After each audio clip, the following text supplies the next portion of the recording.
Dipersembahkan oleh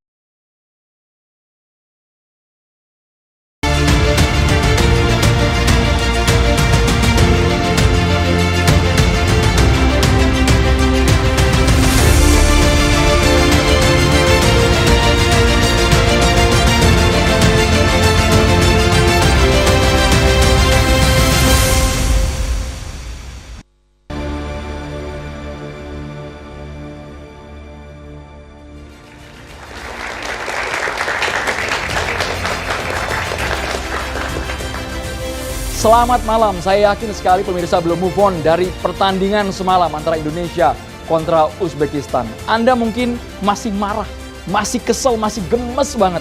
Kenapa Indonesia tidak bisa melaju ke final Piala Asia U23.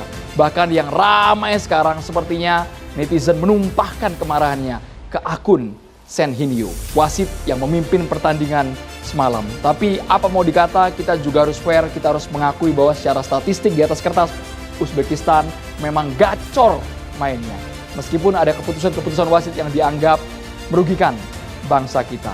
Malam hari ini kami akan membahas bagaimana porsinya ke depan, bagaimana langkah Garuda Muda ke depan. Apalagi sekarang ada kombinasi antara pemain naturalisasi dan juga pemain lokal. Apakah akan lebih banyak nanti porsinya pemain naturalisasi sehingga kita bisa percepatan sepak bola nasional atau bagaimana? Narasumber yang kami hadirkan merupakan semuanya pakar. Mereka secara mental sudah rajin dikritik mungkin. Nah ini Bang Toel, Bung Tommy Welly, tepuk tangan dong buat Bung Tommy Welly. Ini yang viral terus. Selain wasit Toel. Bung Toel, cek audio dulu Bung Toel. Paling ditunggu oleh publik soalnya Bung Toel. Cek. Mantap. Timnas. Kirain cek VAR gitu kan. Kemudian Pak Dali Tahir. Pak Dali Tahir ini bukan kaleng-kaleng pemirsa karena merupakan mantan anggota Komite Etik FIFA. Luar biasa. Testing 1, 2, 3. Oke. Terima kasih. 3 gol untuk Indonesia ya Pak Dali Tahir ya? Ya, lain kali jangan tepuk tangan, lempar uang aja ya. Lempar uang. Mantap. Seneng cuan ternyata ya. Kemudian ini juga ada yang senior. Wah ini senior yang bisa dibilang luar biasa dan dijuluki yang memboyong pemain naturalisasi ke tanah air. Wah. Salah satunya. Tepuk tangan yang meriah untuk mantan anggota Exco PSSI. Pak Hasani Abdul Ghani. Assalamualaikum. Berarti persis gue sama Toel. Tapi tenang saja Bapak, semuanya punya tujuan yang mulia untuk kemajuan sepak bola Indonesia. Sepakat ya? Nah ini yang tiap hari nonton langsung di Doha Qatar, yang merasakan atmosfer sekaligus ngonten di sana. Yang interaksi juga dengan Sintayong. Ini bestnya Sintayong ini. Enggak. Artinya sempat salaman, sempat ketemu lah. Sempat pelukan ya Bang. Ya yang paling, yang bestie itu Toel ya. Bang Effendi Ghazali, tepuk tangannya. Iya. Kami juga menghadirkan teman-teman dari Universitas Pertiwi Cililitan. Yang semalam nonton bola siapa? Semuanya nonton. Ikut marah-marah nggak semalam? Yang lempar botol siapa kemarin di kampus? Ngaku ya teman-teman ya. Emosinya tapi diredam. Malam hari ini kita akan dengarkan ini para pakar yang akan bicara. Bung Toel, kita ngomongin pertandingan semalam dulu sebelum ke program naturalisasi di Indonesia. Bagaimana Bung Toel melihatnya? Publik dibuat geram gara-gara penampilan wasit asal Cina. Ya mungkin adalah soal diri kita ya. Diri kita nggak siap kalah. Kita suka menang tapi nggak siap kalah. Kita anggap tim kita sudah paling super, begitu kalah kita cari siapa yang layak disalahkan. Padahal bisa kalahkan Australia, Jordania, Korea Selatan itu luar biasa. Kalau kemarin berhadapan dengan Uzbekistan dan pasti ada yang secara sepak bola ada yang lebih unggul, kualitas dan sebagainya lalu kalah, saya pikir itu hal yang harus diterima. Good game kok sebetulnya sih menurut saya sih, pertandingan yang sangat menarik, pertandingan yang punya kualitas. Kalau kemudian dicari-cari ke wasit, itu nanti menunjukkan diri kita siapa gitu. Korea Selatan, kalau boleh protes juga, kecewa kan boleh juga dia, golnya dianulir gitu. Adu penalti tiba-tiba di ini, tapi kan dia enggak, dia terima itu. VAR itu bagian dari game, love the game.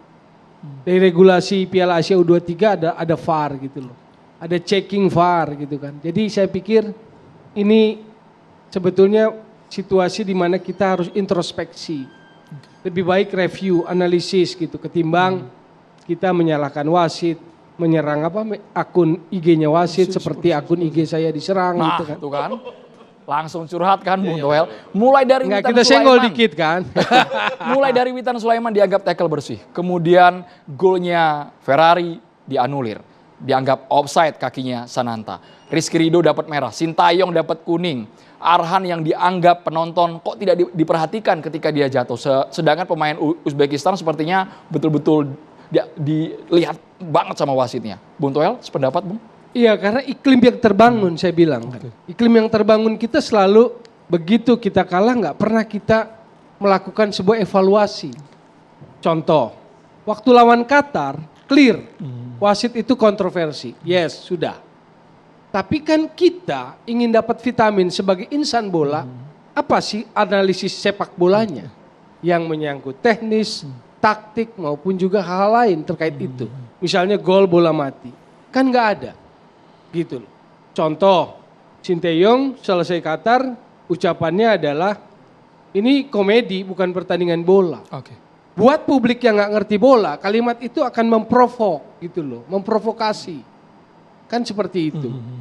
Kalau nggak salah di pertandingan ini pun kan ada tuh ya, di media sosial. Capturean ini. Capture wasit, lalu ada komen dari Sinteyong juga. Tadi sudah ada di IG story-nya Bung Toel, nanti dilihat ya teman-teman. Iya kan ada kan ya, pemain Cina ini lebih baik keluar dari sepak bola selamanya katanya.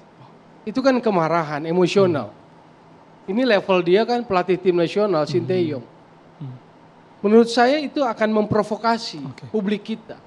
Apakah kita ingin mencerdaskan publik kita dalam konteks sepak bola, atau kita mau bikin publik kita fanatisme buta?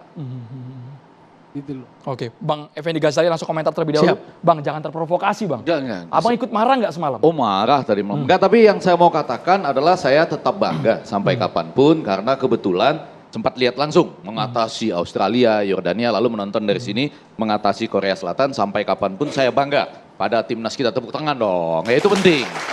Tetapi saya mau tambah nih, sambil marah, sambil menghadapi pertandingan Irak lawan Indonesia untuk tiket langsung ke Olimpiade daripada lawan Guinea, itu menurut saya ada perbandingan yang kebetulan ini pas betul. Coba pelan-pelan ya, pelan-pelan nih supaya kita meletakkan pada apa adanya. Yang pertama, itu golnya Ferrari dibatalkan karena Sananta oleh VAR berada pada posisi offside. Persis sama.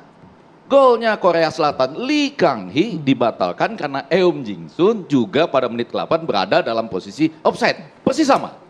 Pelan-pelan ya. Kemudian Rizky Ridho diberikan kartu merah karena di VAR dilihat melakukan seakan-akan itu lebih tidak ditahan tapi terlanjur. Sama Lee Yong Jun juga terhadap Justin Hapner juga mendapat kartu merah karena itu gitu.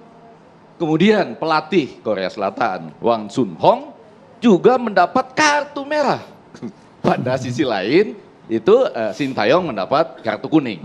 Maksud saya kalau kita terima apa-apa yang menguntungkan kita dalam pertandingan melawan Korsel, kita terima juga apa-apa yang merugikan kita, karena itu kan melalui kecuali yang Qatar ya. Kalau Qatar saya masih mau, ayo kita melakukan penyelidikan, ayo gitu ya. Masih nggak fair yang Qatar ya Bang ya. Tapi yang tadi malam menurut saya barangkali itu harus kita terima karena entah kenapa nih para senior kami pada Litair, Hassani Abdul Ghani itu persis sama loh. 3-3 kejadiannya gitu. Ketika kita melawan Korea Selatan dan ketika kita berhadapan dengan Uzbekistan. Lepas dari secara statistik kan Uzbekistan iyalah ya di atas kita. Kebetulan Tapi sepertinya publik tidak melihat secara dingin seperti pandangan Bang Egy Bang. Iya, maksud saya panas dingin. Hati panas, tapi kemudian saya berusaha mendinginkan kepala saya gitu. Ini kan persis sama-sama ya kan posisi dianggap mungkin interfere dengan oponen gitu ya terhadap kipernya sehingga dibatalkan karena Jisung dan kemudian Sananta. Pada bagian lain kan sama, diulang kembali. Memang VAR ini agak berbahaya. Kalau Anda belajar ilmu komunikasi, gerakan VAR itu di slow motion.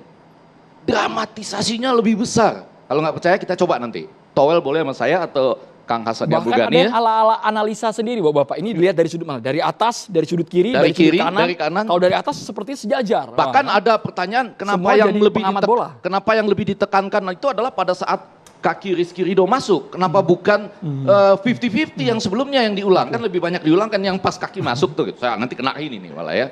Tapi jadi sekali lagi saya katakan. Sambil berdiri bang, abang sambil praktek ini gimana gitu kemarin kan. Yang mana? Kakinya diginin terus belok dikit gitu ya. Harusnya ditahan gitu. Tapi sudahlah, kalau menurut saya yang lebih menentukan tadi malam itu adalah kita pernah bangkit ketika melawan Australia dari Hernando menggagalkan penalti. Lalu kita bangkit gitu ya. Lawan Korea pun Korea yang mencetak gol lalu dibatalkan, kita bisa bangkit. Tetapi sebaliknya, ketika gol kita dibatalkan, kita agak down dan belum berhasil bangkit. Apalagi ditambah dengan ketika kapten kita Rizky Ridho ya mendapat kartu merah gitu. Jadi itu persoalan kita, mudah-mudahan nanti melawan Irak, apapun situasi di lapangan, ketika kita ya tidak mampu. Waduh, kenapa dibatalkan golnya? Itu tempat saya nonton bareng kemarin. Satu ruangan itu lompat. Satu ruangan lompat. Saya aja yang agak begini. Ini bukannya akan dipanggil VAR ini gitu ya. Saya kebetulan betul, kalau ada rekamannya, saya nggak ikut lompat. Wah itu lompat-lompat, yang sembah sujud banyak itu. Banyak betul. Terus saya mulai lihat. Ini jangan-jangan kejadian nanti ini yang sama seperti golnya Lee Kang-hee. Kurang lebih begitu, agak Persis, lebih dingin. Semua penonton kena prank di ruangan abang, tempat abang nonton bareng. Jangan bilang siapa-siapa ya, nanti kalau kedengaran sama Uzbekistan gak enak. Katanya Bapak Presiden kita juga kena prank gitu. Bapak Presiden kita juga sudah merasa itu gol pasti ya. Banyak bang yang kena prank. Selain itu bapak. Tapi jangan bilang siapa-siapa yang itu. Aman. Gak usah bilang siapa-siapa tapi kita siarkan secara langsung. Yang jadi sorotan juga, ini yang jadi sorotan. Banyak pihak yang mengaitkan ketidakhadiran karena akumulasi kartu Rafael Struijk di lapangan. Seorang pemain naturalisasi menjadi penyebab signifikan sehingga terobosan Indonesia kurang paten. Apakah betul program naturalisasi merupakan jurus jitu dari Sintayong dan juga PSSI? Sesaat lagi Pak Hassani Abdul Ghani dan juga Pak Dali Tahir. Kita harus jeda hanya di Catatan Demokrasi pemirsa.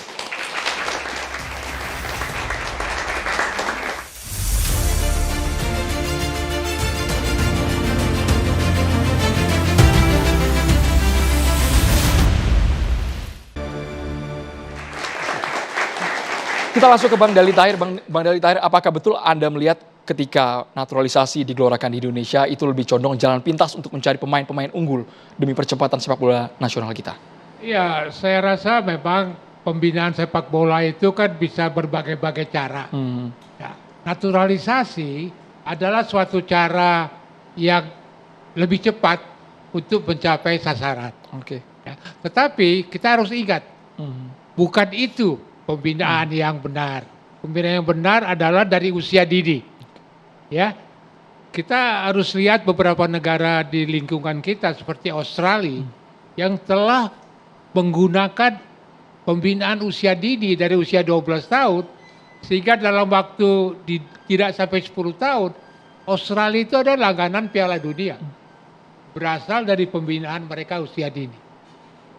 Namun saya ikut bangga dan juga sangat senang melihat performa dari anak-anak kita di usia 23 karena berhasil mengalahkan yang kita bilang raksasa sepak bola Asia.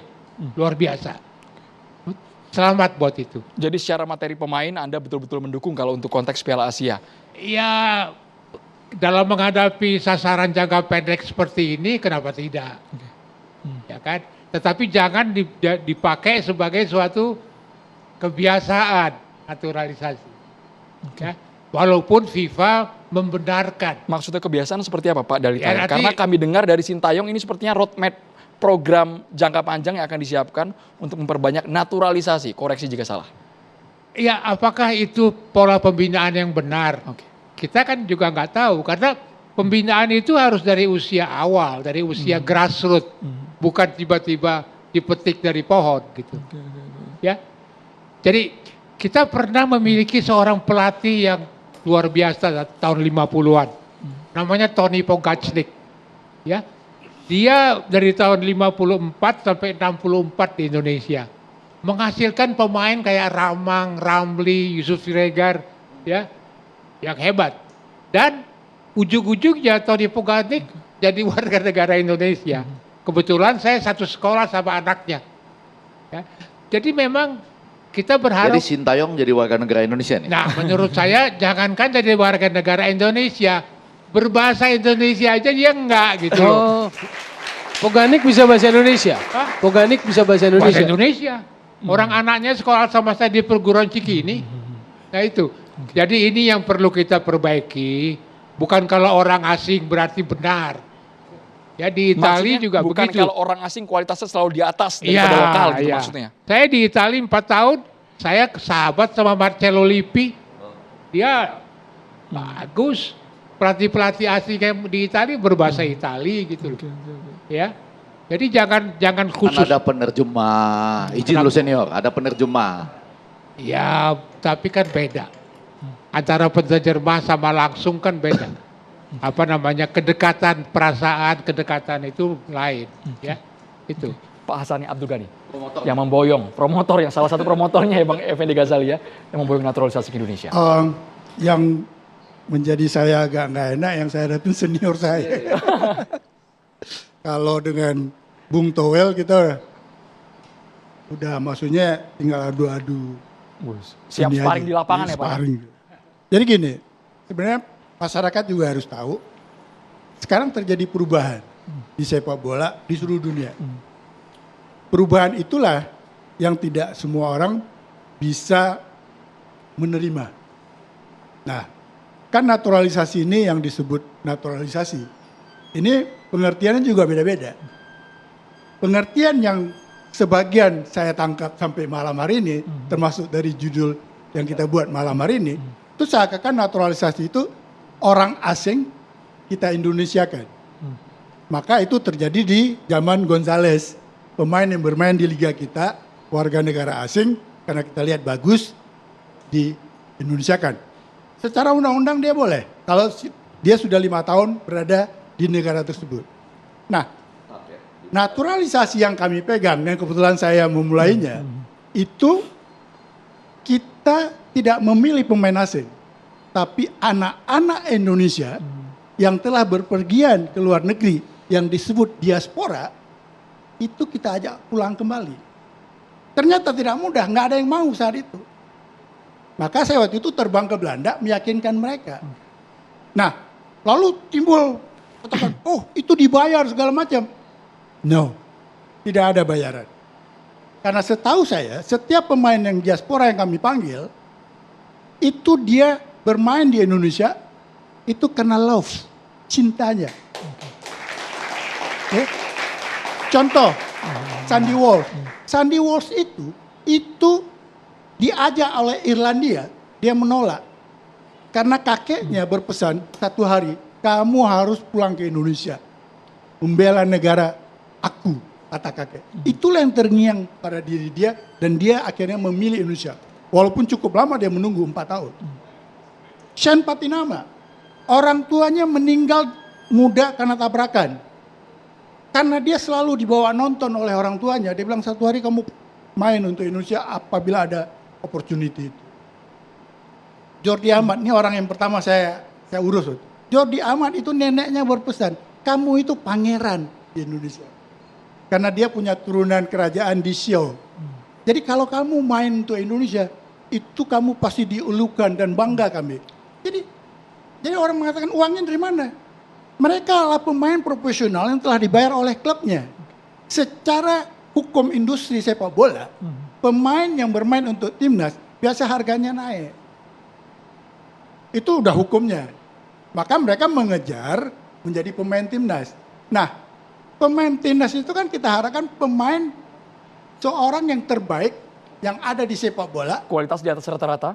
Di atas rata-rata membela negaranya. Okay. Dan itu memenuhi syarat. Maka saya katakan tadi, kalau naturalisasi masih dipikir orang asing kita Indonesiakan, itu telah terjadi dulu Gonzales. Okay.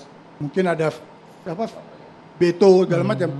Ini anak Indonesia yang ada di luar negeri, contoh kayak anak saya. Anak saya besar di New York. Masa dia nggak boleh pulang bela suatu hari? Kejam bener nih negara. Maaf, saya bukan kontra kepada naturalisasi. Ya. Tetapi kita berbicara mengenai pola pembinaan sepak bola. Ya, itu yang utama. Naturalisasi itu kan ad hoc, sementara, sasaran antara. Tetapi yang perlu kita pikirkan adalah bagaimana membina usia muda di Indonesia ini untuk menjadi suatu hari pemain nasional yang unggul. Boleh saya itu Bang ya? Sorry Bang ya. Langsung Silakan, Bang. Pembinaan ya Bang. Jadi gini, Pembinaan. pembinaan itu kan sudah terjadi. Mungkin ada salah cara membinanya. Ya, karena kita banyak kali SSB, ada 3.000 SSB seluruh Indonesia. Tapi itu kan nggak terbina dengan baik. Maka hari ini kita tidak menghasilkan produk yang bagus. Berbeda dengan Brazil. Brazil itu akhirnya memproduksi pemain yang begitu luar biasa. Akhirnya mereka melahirkan pemain-pemain yang baik. Maka kenapa lahir yang namanya sistem yang dibuat oleh FIFA lewat artikel 9 dan artikel 7? Oke. Karena membendung, kalau tidak di seluruh dunia pemain Brazil ya itu dibendung. Nah, kaitannya apa? Pemain yang sekarang membela timnas Brazil itu rata-rata tidak bermain di liga lokal. Oke. Ada di luar negeri. Hal sama dengan Belanda. Nah, hari ini kita juga kalau kita ambil perumpamaannya, ini anak diaspora bermain di luar, kita panggil. Tapi gini ya, sebelum terlalu lanjut, Oke. persentasenya juga masih belum tinggi-tinggi amat. Nah, saya setuju dengan Abang, pembinaan harus nomor satu. Itu tanggung jawab federasi. Tetapi dengan ada pancingan sekarang kita berada di level yang seluruh bangsa hari ini bangga, termasuk tadi malam walaupun kita kalah dengan Uzbekistan, seluruh daerah yang kita lihat pejabat nggak pernah ada di bola atau udah poster di mana-mana. Banyak kan poster pejabatnya daripada Ya, pemain. daripada pemainnya. Tutup semua pemainnya Itu Bang. kan euforia yang timbul lewat tadi pemain yang digodok oleh STY, sorry ya Bung Toel, yang digodok oleh STY melahirkan yang namanya U23 yang bisa mengalahkan yang selama ini kita susah kali sentuh. Bung Toel. Oke. Polemik tentang naturalisasi sebetulnya ketika hukum dan undang-undang sudah menaunginya kita tidak berdebat soal itu. Jadi kita melihatnya dari sudut pandang sepak bola. Naturalisasi dianggap sebagai apa? Akselerasi misalnya. Kita melihat akselerasi, naturalisasi. Jadi jangan bilang nggak ada yang dihasilkan SSB ataupun pembinaan, jangan. Karena nanti kita akan bicara tentang Witan, kita bicara tentang Rizky Ridho, Marcelino Rio Ferdinand. Ilham, Marcelino Ferdinand dan kawan-kawan. Jangan bilang itu. Oke, satu itu akselerasi. Maka secara sepak bola, apalagi di posisi Bang Hasani, yang sekarang walaupun Komdis ya sebetulnya mantan Exco Komdis, ini kan kita bicara satu, ketika kita bicara akselerasi, maka akan muncul pertanyaan, sampai kapan? Seberapa banyak? Apa artinya kompetisi? Kan begitu. Bagaimana pembinaan sepak bola atau football development? Sekarang masih sedikit Bang tadi kata Bang Hasani, Bang Toel. Sebentar, itu pertanyaan yang akan muncul berbarengan dengan akselerasi itu. Dan itu harus dipikirkan oleh federasi, karena yang tanggung jawab membangun sepak bola, federasi. Sekarang kalau kita mau lebih analisis, naturalisasi dalam konteks tim nasional membentuk atau membangun tim nasional? Jawaban saya membentuk. Karena dia shortcut, membentuk gitu. Jadi saya nggak bicara soal, karena hukumnya sudah ngatur kan, ada darah dan sebagainya. Jadi kita bukan itu yang kita diskusikan. Tetapi ini dampaknya buat sepak bola atau ini bagaimana dengan kompetisi, apa artinya kompetisi. Karena itu nanti kan berbalik pada federasi. Federasi mengambil sebuah policy, kebijakan naturalisasi untuk mengakselerasi. Tapi kemudian juga akan pertanyaan, kompetisinya apa? Oke. Apa artinya kan begitu. Oke. Sekarang juga pertanyaannya kalau kita analisis dari naturalisasi yang terjadi, misalnya di era Iwan Bule kan 3 ya, kalau nggak salah. 3 plus 3. 3 itu misalnya Jordi Amat, Sandy Walsh, Elkan Bagot lah ya. Ya, Di era Sen Erick Patinama. Thohir, Sen Patinama. Sen Patinama masuk di era Erick Thohir deh, 2023. Elkan Bagot kan bukan naturalisasi. Iya, Elkan Bagot bukan naturalisasi. Maksudnya soal persennya lah. Oh. Saya hitung persennya. 3 di era Erick Thohir 8 nih. Plus hari ini terbaru Martin Paes kan begitu. Penjaga waktu. Naturalisasi ini ujungnya kalau berdasarkan undang-undang ya sebelum kita agak jauh, itu dia menjadi pewarganegaraan, menjadi warga negara Indonesia kan? Ya. Dia melepas warga negara lain. Ya. Betul ya? Karena di Harusnya. kita harusnya. Harusnya. Karena di kita kan tidak mengenal dui kewarganegaraan. Ya, ya. Jadi kita nggak boleh diam-diam tentang itu ya. Harus milih salah satu ya. Enggak, artinya orang kalau megang warga negara kita menjadi timnas kita gitu ya, kan di FIFA juga habis Ya, ya. timnas senior nggak boleh lagi gitu. Nah itu dia harus melepas kalau dia warga negara negara Belanda, lain, di misalnya. negara itu nggak ada masalah mungkin. Ada yang duit keluar negara. Itu mungkin Kalau yang kita nggak dulu, boleh kan? dulu yang kenapa lama benar prosesnya. Iya, iya. Waktu persoalan dokumen itu. Oke. Tapi Balik kembali lagi. ke saya menjawab pertanyaan Bung Toel ya. Dijawab dulu. Belum selesai? Bung Toel. Oh, dijawab dulu. jawab Bung. dulu. Habis itu langsung ke Bung Toel lagi, langsung dijawab singkat. Jadi Pak Hassani. kalau dikatakan naturalisasi ini tanda kutip membunuh kompetisi kita, saya malah lihat Saya nggak bilang membunuh. No, tanda kutip. Itu pertanyaan. Ya. Apa artinya? Kan akan muncul pertanyaan itu. Ya, artinya untuk apa ada kompetisi dalam negeri kalau kita selalu melihat orang yang ada di luar negeri, ya kan? Saya melihat ini, orang yang ada di luar negeri selama hukumnya tadi oke, ini kan akan memancing pemain yang ada di dalam negeri supaya dia, karena dia mempunyai lawan sekarang. Contoh hari ini saya lihat dengan kehadiran Justin Hubner, dengan kehadiran Nathan, dengan kehadiran Jordi Amba segala macam, itu permainan Rido yang hasil produksi lokal itu sudah luar biasa. Ya, Witan, Marcelino, Asnawi, itu mereka sekarang bermain luar biasa.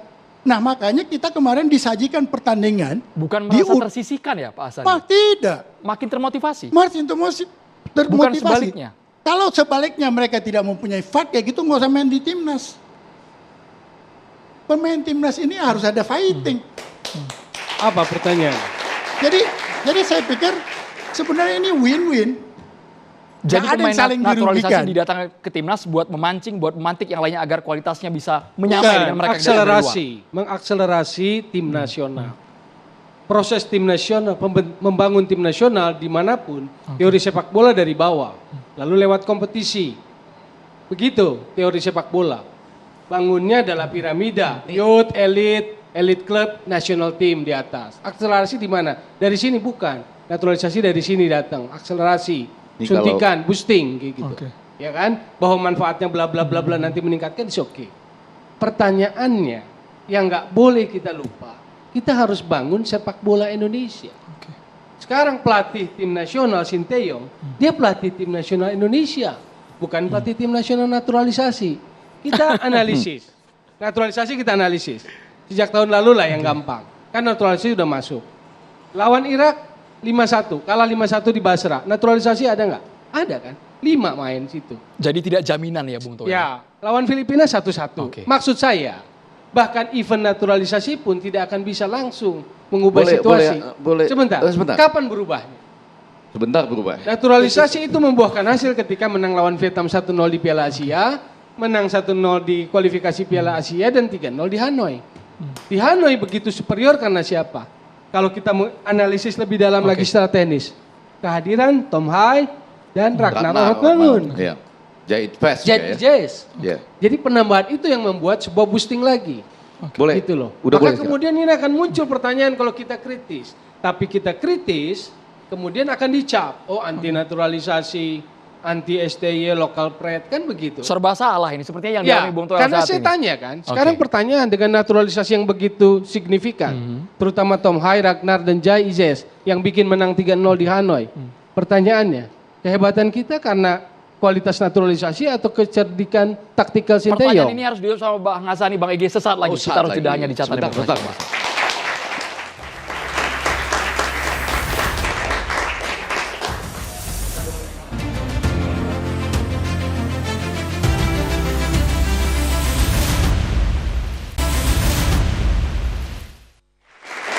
Langsung ke Bang Egy. Undang-undangnya langsung dikeluarin Ya, Bang. ini saya mencoba merangkum terutama karena banyak kan orang-orang pintar di Indonesia. Saya kalau ikut WhatsApp grup Rembuk Sepak Bola Nasional luar biasa tuh ya. Panas dingin juga saya, tapi saya banyak belajar dari situ. Yang mau saya katakan adalah jangan-jangan pendekatan pada saat ini disebut pendekatan induktif dari hal yang khusus ke yang umum. Sementara Toel agak dari umum dasar ke atas begitu ya. Sama saja induktif deduktif bisa. Induktif itu di atas, akseleratif dengan misalnya tadi ya, kita menghadirkan pemain-pemain naturalisasi, kemudian dikaitkan lagi ada aliran darah, kakeknya, neneknya, nggak ada masalah lah gitu. Karena kan FIFA mengatakan itu sah kan, kalau tidak kita juga kena. Ya, artinya selama itu sah, negara lain juga boleh Paling melakukannya. tinggi kakek nenek. Apanya? Buyut nggak bisa. Iya, enggak. Tapi artinya selama tidak dikenai sanksi oleh FIFA, itu oke. Negara lain kalau mau melakukan itu juga. Cuma ada satu hal yang agak penting. Di samping tadi yang di tengah soal kompetisi ya, kan di tengah-tengah kompetisi lah. Kompetisi kan tetap harus jalan. Malah saya masih tetap bertanya-tanya apapun alasan di belakangnya, di negara mana yang orang menonton away nggak boleh misalnya. Itu juga harus dipikirkan dengan sangat serius loh. Itu akseleratif juga harus. Lalu di bawah tadi ya pembinaan. Kita ini pasangan apa pertentangan? Kita bertentangan Pak. Tapi yang di atas Pindah ya Bang. saya mau pindah ke ya, sana. Bang, ya. Nah, yang di atas ini saya mau mengatakan pelan-pelan ya. Betul tadi, kalau menguntungkan kita kenapa tidak kita lakukan? Tapi saya dengan ini saya cepat selesai mengatakan ini. Pemain sepak bola itu kan kurang lebih ada entah karena bakat, entah karena pembinaan klub dan sebagainya. Ada yang sangat bagus, bagus dan agak bagus. Kurang lebih begitu ya. Nah, itu juga ditentukan kemudian dari harganya. Sehingga ya dan pengalaman bertanding di klub mana. Sehingga kan disebutkan harga seorang pemain Uzbekistan sama dengan harga seluruh skuad timnas kita misalnya. Nah, rasa-rasa saya yang disebut naturalisasi yang benar-benar efektif kalau bayangan kita semua itu yang berdasarkan cinta, berdasarkan kepada peraturan yang sah itu adalah ketika dia bisa bermain untuk dua negara dengan level tinggi, berarti dia memang sangat bagus, kemudian dia mengatakan saya memilih Indonesia. Ya, yang sangat bagus, bagus atau agak bagus. Nah, kalau kita dapat yang sekarang ini masih agak bagus atau bagus, maka kalau bertanding di Asia Tenggara dia pasti akan tetap terlihat. Tetapi begitu main nanti di tim seperti melawan Uzbekistan, dia agak mulai kurang terlihat. Oke. Jadi artinya kita pelan-pelan sedang menuju kalau induktif percepatan di atas, mudah-mudahan makin dapat betul-betul yang sangat bagus gitu ya. Sambil memang kalau saya dengan mendukung naturalisasi, tapi saya selalu mulai memperhatikan ini kalau di lapangan jumlahnya agak kurang yang dihasilkan dari liga kita, padahal haknya sama. Saya mulai bertanya-tanya, bukan salah dinaturalisasinya, karena kalau salah dinaturalisasi, kita kena sanksi oleh FIFA. Salah apa dengan kompetisi kita? Kurang lebih begitu, padahal haknya kan sama. Gitu Pak senior kita. Jadi masih terukur ya? Ya, Bang Dali Tahir. saya tertarik betul diskusi ini, sungguh sangat betul.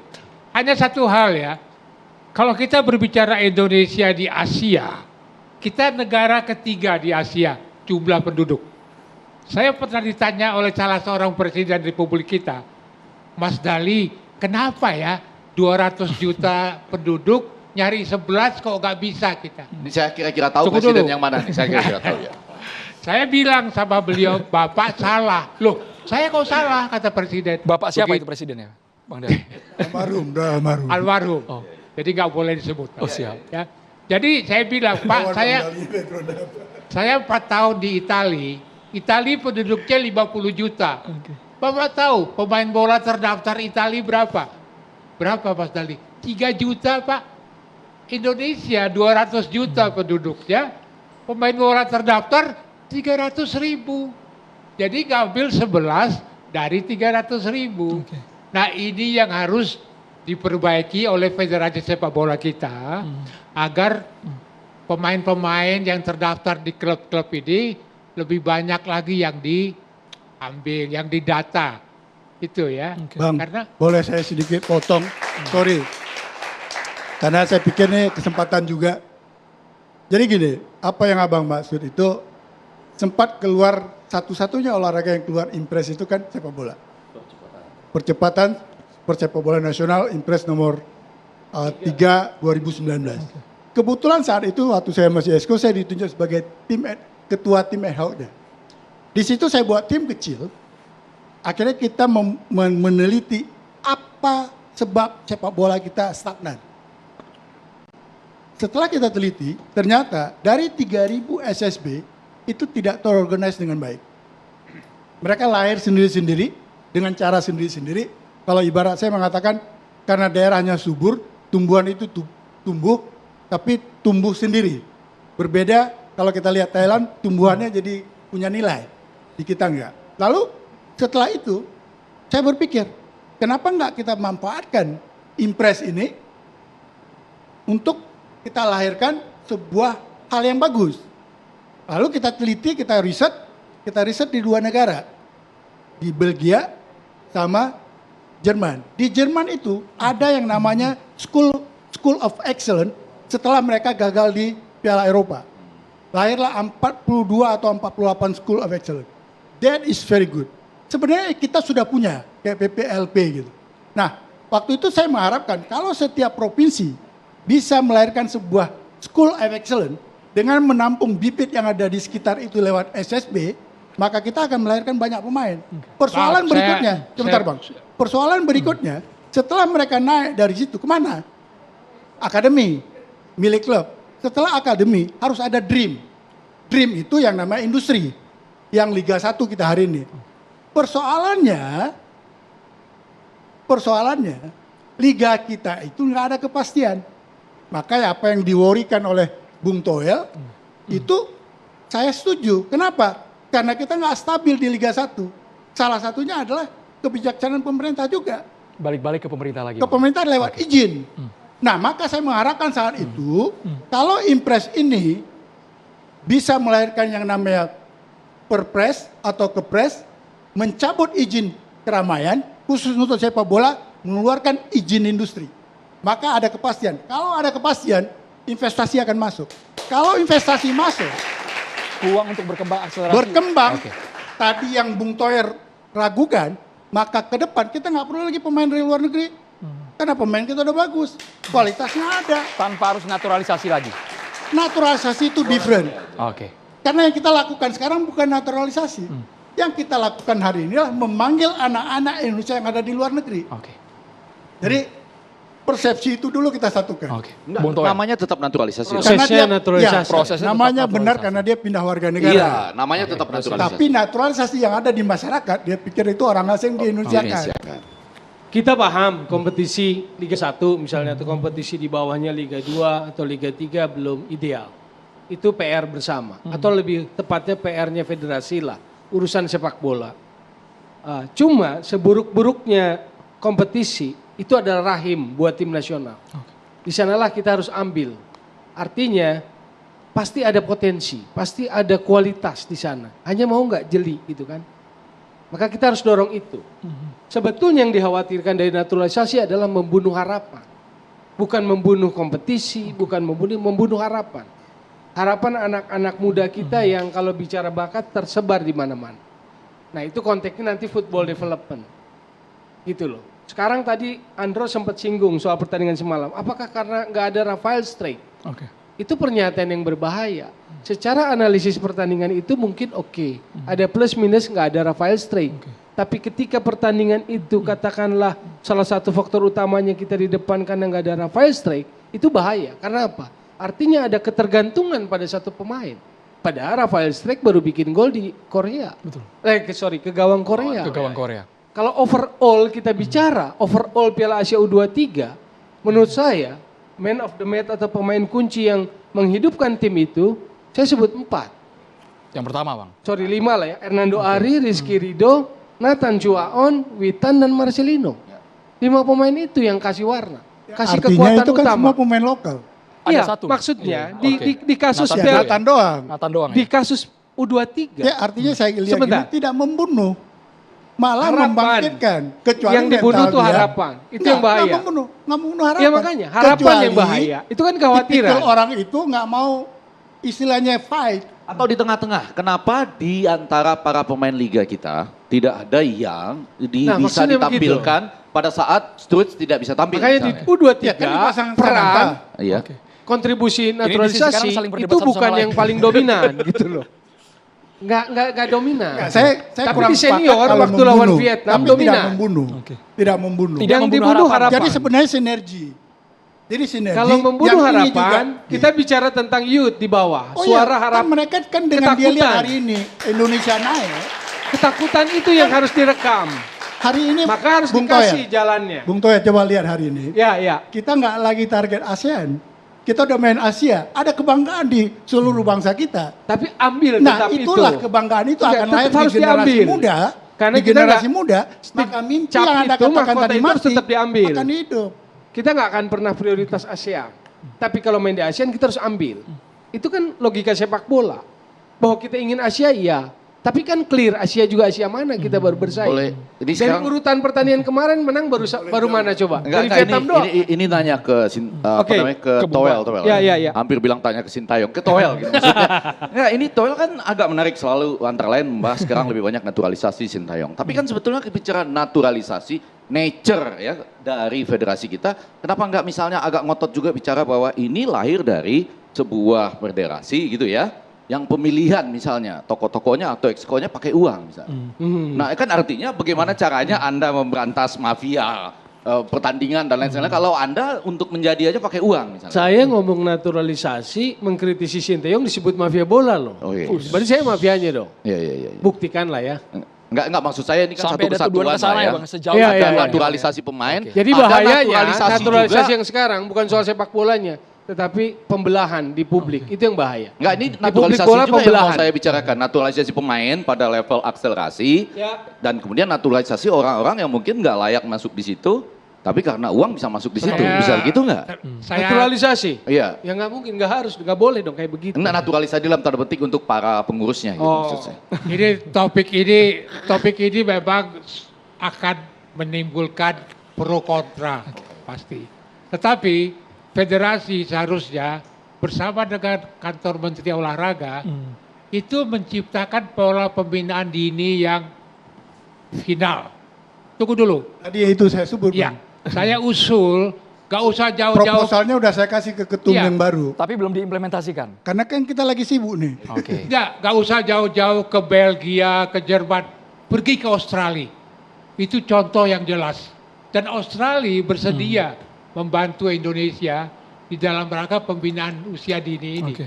Kita ada perjanjian kok antara PSSI dengan Federasi Sepak Bola Australia. Jadi secara singkat naturalisasi dilanjut atau tidak bagusnya, Bang Dalita? Boleh, itu silakan. Oke, Tetapi lanjut aja Bapak ya. pembinaan Naturalisasi usia dini- ini tidak bisa kita tutup.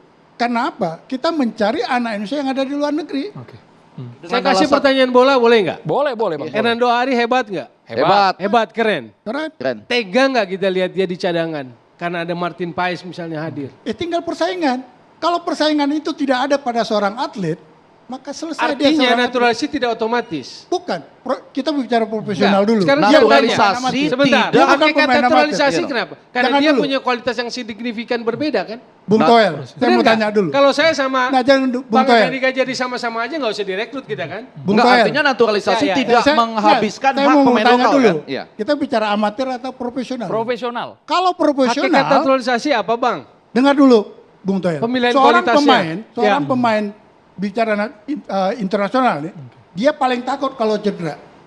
Karena begitu dia dicadangkan, maka yang replace dia bisa aja merebut posisi dia. Bang, boleh nggak That balik ke topik, professional. Bang? That profesional. Hakikat naturalisasi timnas kita salah satu prinsipnya apa? Dia harus punya kualitas lebih kan? Oh ya, Betul kan? Betul. Betul. Berarti Martin Paes lebih di atas yang lain. Oke. Oke?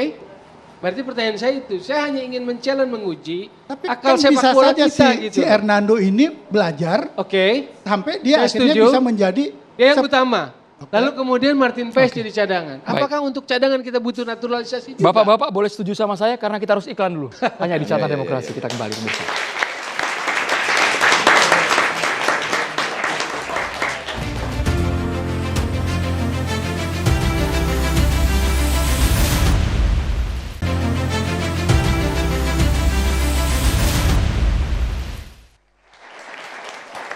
Sekarang kita dengarkan langsung, ini juga jagonya bola. Biasanya posisinya striker ini Pak Kiai Haji Sumarno Syafi'i. Pak Kiai silakan, Pak Kiai. Bismillahirrahmanirrahim. Assalamualaikum warahmatullahi wabarakatuh. Waalaikumsalam warahmatullahi wabarakatuh. Bismillah walhamdulillah wal khairu wa syarri masyiatillah. Summa salatu wassalamu ala rasulillah. Sayyidina wa nabiyina wa maulana Muhammad ibn Abdillah wa ala alihi washabi wa man tabi'ahu huda ila yaumil qiyamah. Para pemirsa catatan demokrasi dan para narasumber, wabil khusus Bung Toel yang sudah tidak asing lagi. Alhamdulillah, pembicaraan kita pada kesempatan malam hari ini adalah diskusi tentang nasionalisasi dalam olahraga.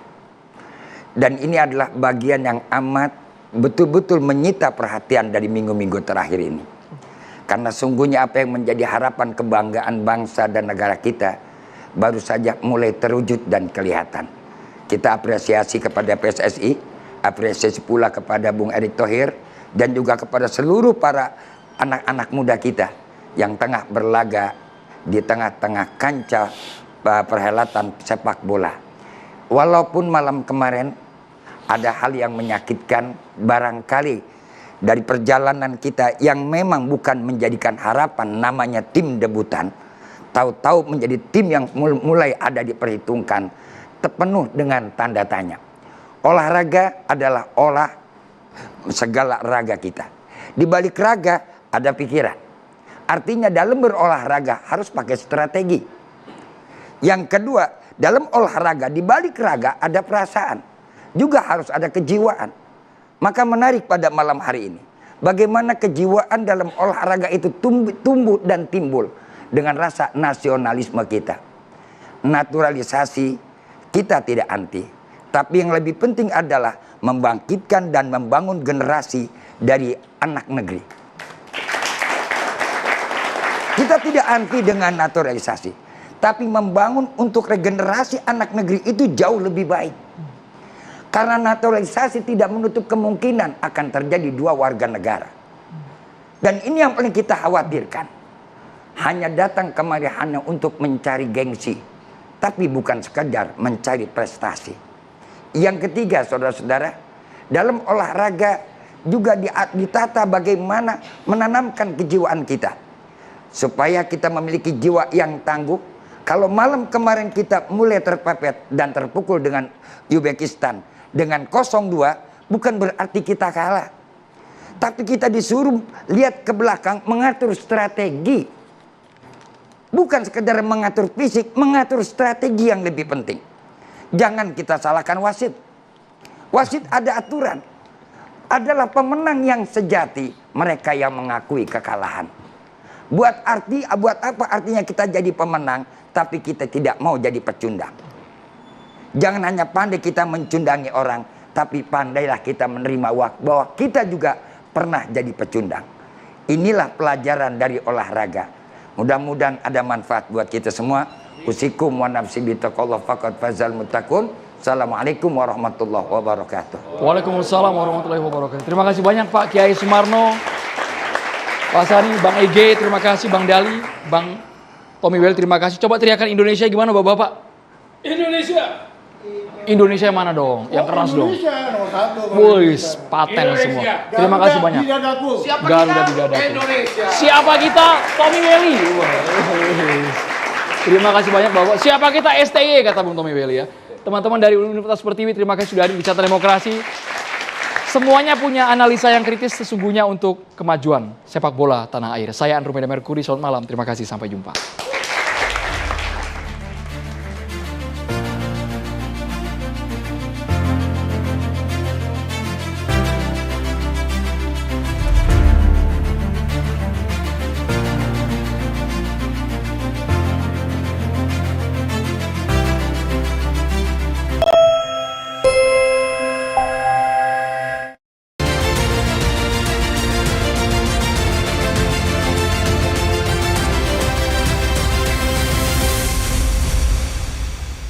Dipersembahkan oleh